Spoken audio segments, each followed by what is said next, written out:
আপনারা দেখছেন news now, খবরের নতুন ভাষা।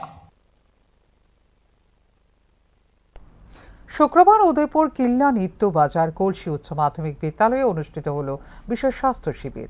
Hepatitis foundation of Tripura Udaipur শাখা ও গোমতী জেলার স্বাস্থ্য দপ্তরের উদ্যোগে এই স্বাস্থ্য শিবিরের আয়োজন করা হয়েছিল। স্বাস্থ্য শিবিরে স্থানীয় নাগরিকদের ব্যাপক অংশগ্রহণ লক্ষ্য করা গেছে।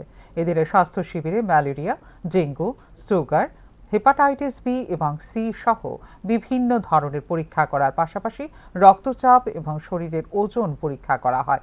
একাধিক চিকিৎসক স্বাস্থ্য শিবিরে পরিষেবা প্রদান করেন। কিছু কিছু ক্ষেত্রে বিনামূল্যে ওষুধ প্রদান করা হয়েছে। জনজাতি এলাকায় এই স্বাস্থ্য শিবিরে একটা অংশের নাগরিক বিশেষভাবে উপকৃত হয়েছেন।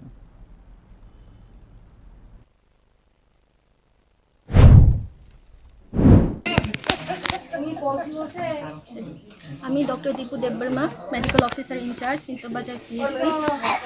আজকে আমরা এখানে এসেছি কিল্লা ব্লকের অন্তর্গত কলসিবাড়ি এসবি স্কুলে নিত্যবাজার পিএসসি এবং hepatitis foundation of Tripura Udaipur ব্রাঞ্চের যৌথ উদ্যোগে একটা হেলথ ক্যাম্প এখানে আমরা অর্গানাইজ করছি। আর এই হেলথে আমরা করছি এনসিডি স্ক্রিনিং, এর সাথে সাথে ম্যালেরিয়া আইডেন্টি টেস্ট এবং অ্যাওয়ারনেস জেনারেশন। এই অ্যাওয়ারনেসে আছে আমাদের ম্যালেরিয়া, ডেঙ্গু সম্বন্ধে অ্যাওয়ারনেস, এইচপিভি ভ্যাকসিনেশন এবং টিবি সম্বন্ধে।